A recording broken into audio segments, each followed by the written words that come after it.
We have seen about the class and object and identifiers. So today we are going to see about what are the data types we are using in Java, right? Java के अंदर जितने भी तरीके का data होता है उस सबका कुछ ना कुछ टाइप होता है। तो अब हम वही पढ़ने वाले हैं कि डाटा के जावा के अंदर कितने तरीके का डाटा होता है और उन सबका क्या क्या टाइप होता है, राइट।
जैसे कि मैंने बताया कि दो तरीके के न्यूमेरिक डाटा टाइप्स होते हैं। एक तो हमारा इंटीग्रल, जिसके अंदर इंटीग्रल के अंदर क्या आता है, हमारा इंटीग्रल के अंदर हमारा आता है 1 2 3 4, राइट, एंड तक। तो इनके लिए, इनको रिप्रेजेंट करने के लिए हमारे पास चार डाटा टाइप्स होते हैं।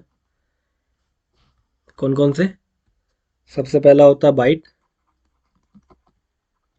फिर होता है शॉर्ट, फिर होता है इंटीजर एंड देन लॉन्ग। इन सब के बस रेंजेस का फ़र्क होता है। बाइट की रेंज उस सबसे कम होती है, इसकी रेंज उससे ज़्यादा होती है, इसकी सबसे ज़्यादा, और इसकी उस इंट से भी ज़्यादा। तो हम कह सकते हैं कि यहाँ इसकी इससे ज़्यादा इस ऑर्डर में ये रेंजेस दिखाई गई हैं। सबसे ज़्यादा रेंजेस वाला सबसे नीचे और सबसे कम रेंजेस वाला सबसे ऊपर है यहाँ पे, ठीक है। तो असेंडिंग ऑर्डर में मैंने लिख दिया है ये इंटीग्रल टाइप के लिए, ठीक है। सेम अगर मैं बात करूँ न्यूमेरिक टाइप के अंदर, अगर मैं फ्लोटिंग पॉइंट डाटा स्ट्रक्चर की बात, डाटा टाइप की बात करूँ, तो उसमें हमारे पास दो होते हैं, दो डाटा टाइप्स होते हैं, एक तो फ्लोट और एक डबल। इन दोनों में भी सेम ही डिफरेंस होता है। इसकी रेंज कम होती है डबल से, और डबल की रेंज ज़्यादा होती है। तो अगर मेरे को कोई ऐसा नंबर लेना है जो कि फ्लोट के अंदर नहीं आ पा रहा है, तो मुझे डबल का यूज़ करना पड़ता है। सेम अगर बाइट बाइट में नहीं आ पा रहा तो शॉर्ट का, शॉर्ट में नहीं आ पा रहा तो इंट का, और इंट में नहीं आ पा रहा तो लॉन्ग का यूज़ करना पड़ता है। मेमोरी के अंदर जो ये स्पेस ऑक्यूपाइड करते हैं, उसके टर्म में ये असेंडिंग ऑर्डर में, और ये भी असेंडिंग ऑर्डर में। और सबसे पहले इनके एक बार सिंटैक्स देख लेते हैं सबके।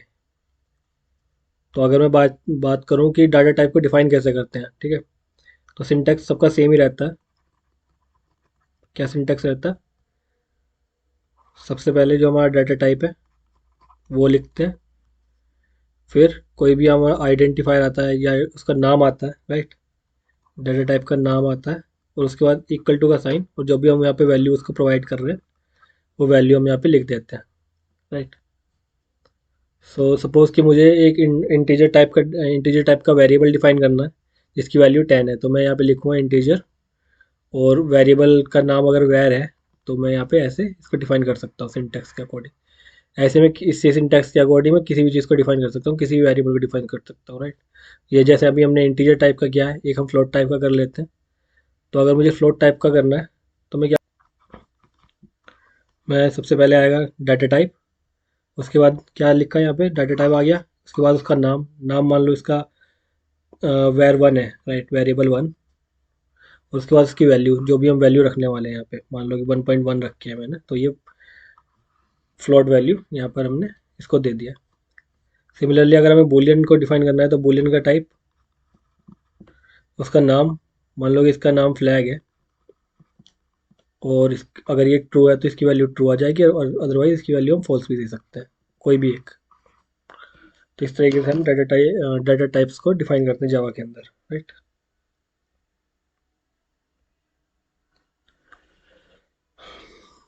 अब इसके बाद हम चलते हैं लिटरल्स पे, लिटरल्स के बारे में। लिटरल्स क्या होते हैं? लिटरल कोई भी कांस्टेंट वैल्यू होती है जो कि हम किसी वेरिएबल को असाइन कर सकते हैं, राइट। तो मैंने जैसे अभी लिखा था इंट, एक वैल्यू है ए और उसमें 10, तो ये लिटरल है हमारा, राइट। इसको बोलते हैं इंटीजर लिटरल, क्योंकि यहाँ इंटीजर के लिए यूज़ हुआ है, राइट। इंटीजर की वैल्यू देने के लिए यूज़ हुआ है, तो इंटीजर लिटरल। सिमिलरली अगर यहाँ पे मैं एक कैरेक्टर लेता हूँ सी, तो ये कैरेक्टर लिटरल है, कांस्टेंट वैल्यू है, राइट। तो डेफिनेशन के अकॉर्डिंग क्या हो गया literal? What is literal? A constant value which can be assigned to a variable। तो क्या होता है, कभी कभी हमें इंटीजर टाइप के बहुत सारे एलिमेंट को एक साथ स्टोर करने की ज़रूरत पड़ती है, तब हम एरे का यूज़ करते हैं। जैसे कि मेरे को अगर एक इंटीजर ए लेना है तो मैं ऐसे ले सकता हूँ, लेकिन अगर मुझे दूसरा इंटीजर लेना है तो मुझे अगेन ये चीज़ मुझे इनिशलाइज करनी पड़ेगी। लेकिन मान लो मेरे पास ऐसे 100 इंटीजर्स हैं, राइट। तो मेरे को क्या करना पड़ेगा कि मेरे को 100 टाइम्स ये वेरिएबल बनाने पड़ेंगे, राइट। ये जब ये कोड में लिखूंगा तो ये मेरा बहुत सारा स्पेस ये ऑक्यूपाइड करेगा, राइट, प्रोग्रामिंग के टाइम पे। तो उस टाइम हम क्या कर सकते हैं, होमोजेनियस टाइप का एक डाटा स्ट्रक्चर हमारे पास होता है जिसे हम एरे बोलते हैं, जिसका साइज फिक्स होता है, right. So by this definition we can say an array is an indexed collection of fixed number of homogeneous data elements। Homogeneous का क्या मतलब है यहाँ पर? एक ही तरीके के, मतलब अगर मैं एक एरे डिफाइन करता हूँ तो वो अगर इंटीजर टाइप का है तो इंटीजर टाइप के एलिमेंट ही एक बार में लेगा, और अगर स्ट्रिंग टाइप का है तो स्ट्रिंग टाइप के, या कैरेक्टर टाइप का है तो कैरेक्टर टाइप के एलिमेंट ही एक बार में लेगा, राइट। तो एरे का डिक्लेरेशन होता है, अगर मुझे इंटीजर टाइप का कोई एरे बनाना है तो मैं ऐसे बनाऊंगा, ऐसे। ये एरे का साइन हम यहाँ पे लगा देते हैं डाटा टाइप के बाद में, मतलब डाटा टाइप, ये वाला सिंबल, राइट, और ये नेम। इस तरीके से हम एरे को डिक्लेयर करते हैं, राइट। कहूँ कि ये वाली डिक्लेरेशन अगर ट्रू है, ये वाली डिक्लेरेशन अगर ट्रू है तो ये वाली डिक्लेरेशन भी ट्रू होगी, राइट। या फिर हम कह सकते हैं कि ये वाली डिक्लेरेशन भी ट्रू होगी, तो हम इनमें से किसी भी तरीके से एरे को डिफाइन कर सकते हैं, राइट। ये हमारा सिंगल डायमेंशनल एरे है,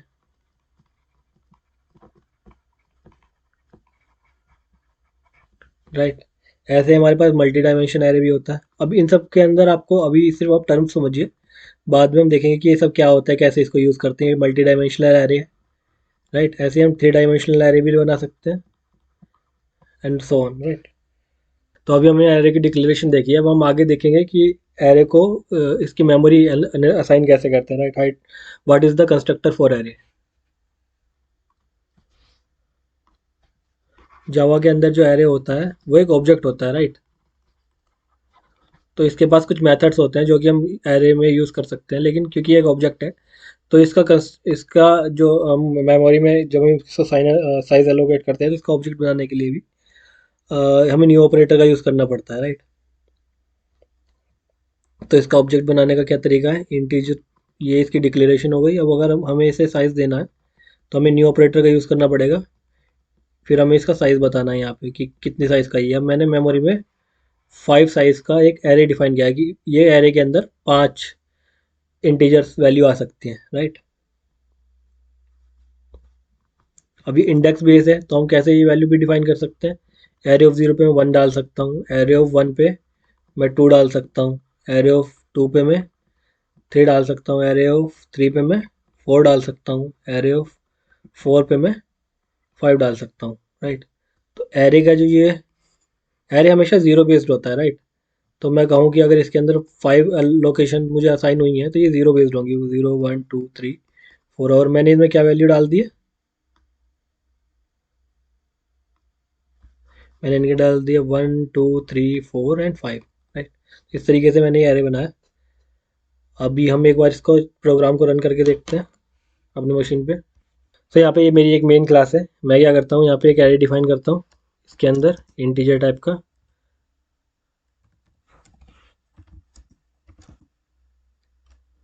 और इसको हम इसके अंदर हम कितने एलिमेंट डाल देंगे, 5 एलिमेंट का हम ये एरे बनाने वाले हैं, राइट। अब मैं इसके ज़ीरोथ इंडेक्स पे डालने वाला हूँ वैल्यू 1। कॉपी कर लेते हैं कोड को। 1 index, second index, third and fourth. यहाँ पर हम इसे वैल्यू देते हैं 5, यहाँ पर दे देते हैं फोर्थ, यहाँ पर दे देते हैं 3, यहाँ पर 2। अब जब भी मैं इसकी कोई वैल्यू प्रिंट कराऊंगा किसी भी इंडेक्स की, तो मुझे वो वैल्यू मेमोरी के अंदर से ला कर देगा, राइट। मैं मान लो कि वैल्यू इंडेक्स 1 पे क्या वैल्यू बढ़ी है, मैं ये प्रिंट कराता हूँ। इंडेक्स 1 पे हमारी क्या वैल्यू बढ़ी है, 2 वैल्यू बढ़ी है, राइट। तो यहाँ पे आउटपुट आ गया मेरे पास 2। सिमिलर काइंड में ये वर्क करता है। हमारे पास इसे डिक्लेयर करने का एक और तरीका होता है। हम क्या कर सकते हैं कि, सॉरी डिक्लेयर करने का नहीं, इसे वैल्यू असाइन करने का। मान लो कि एक ये एरे है, इसको मुझे इसके जीरोथ इंडेक्स पे मुझे 1 वैल्यू डालनी है, second, third, fourth and fifth. तो इस तरीके से भी हम इसको असाइन कर सकते हैं, राइट। यहाँ देखते हैं 1 2 3 4 5। इस तरीके से भी हम इसको वैल्यूज असाइन कर सकते हैं। ये सेम प्रोग्राम है जो हमने ये लिखा है इतना बड़ा, ये हम ऐसे भी असाइन कर सकते हैं इसको वैल्यू, राइट। मैं क्या करता हूँ, एक और नया एरे बना लेता हूँ। इसका नाम, क्योंकि ये एक आइडेंटिफायर तो इसका नाम भी अलग रखना पड़ेगा। और मैंने यहाँ पे इसे न्यू कीवर्ड की बजाय मैं इसे को ऐसे बना रहा हूँ, राइट। 1 2 3 4 एंड 5। तो अगर मैं यहाँ पर एरे 2 में वैल्यू देखूंगा तो भी मुझे 2 ही मिलेगी, राइट। क्योंकि फर्स्ट इंडेक्स पे क्या वैल्यू है, 2। जावा के अंदर जो ये एरे है ये एक ऑब्जेक्ट होता है, राइट। इसके लिए जावा के अंदर एक वेरिएबल प्रोवाइड होता है जिसका नाम है लेंथ। हम इस लेंथ वेरिएबल के थ्रू इसकी लेंथ निकाल सकते हैं, राइट। तो मान लेते हैं कि मेरे पास ये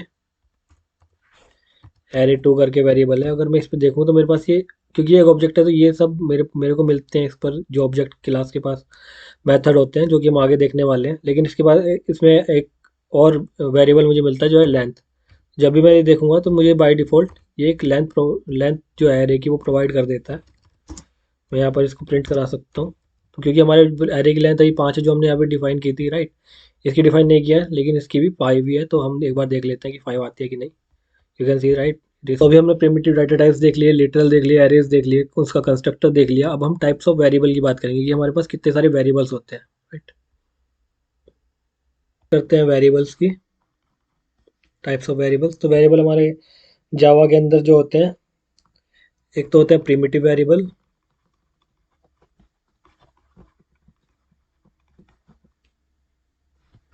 और एक होते हैं रेफरेंस वेरिएबल।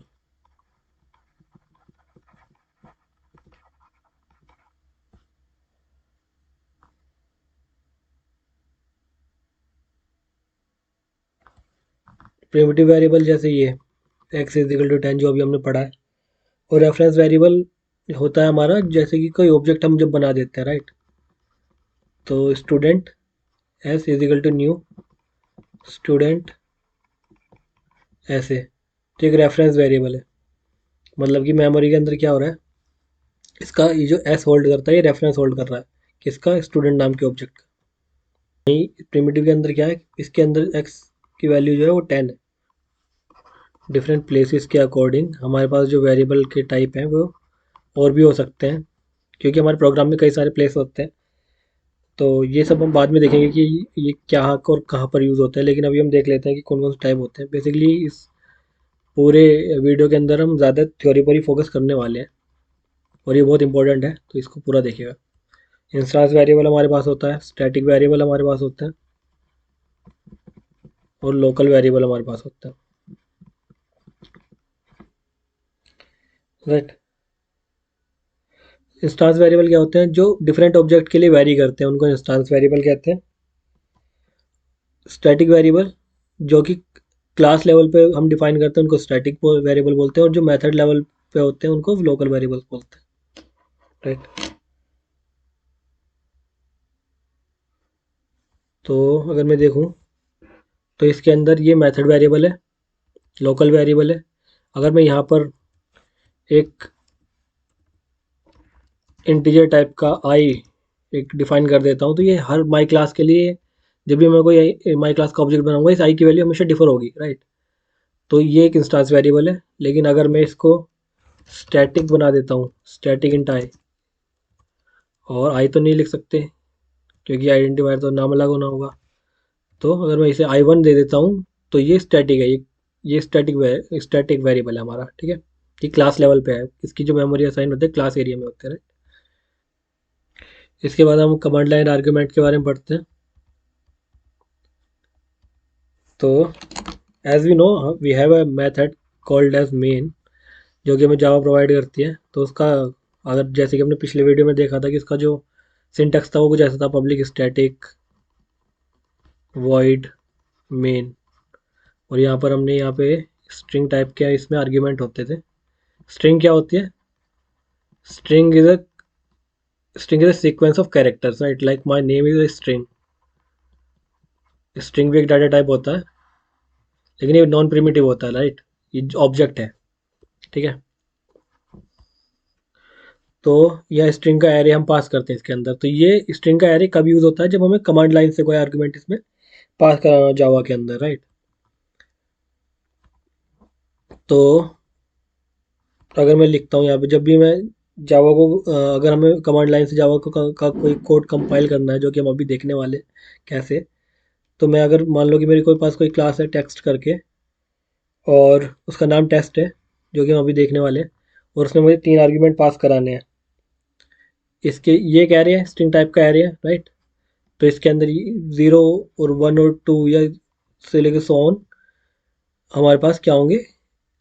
हमारे पास इसमें वो इंडेक्स होंगे, राइट। तो हम अगर 0th इंडेक्स पे हमें कोई वैल्यू डालनी है, या 1 इंडेक्स पे या 2 इंडेक्स पे, तो हम डाल सकते हैं, राइट। इसका इसका बेसिकली यूज़ होता है कंसोल बेस्ड इनपुट लेने के लिए।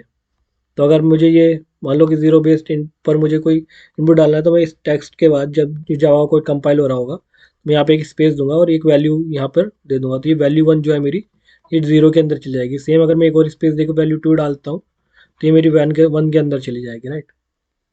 तो ऐसे हम इनपुट ले सकते हैं जावा के अंदर, जो कि हम देखते हैं कि हम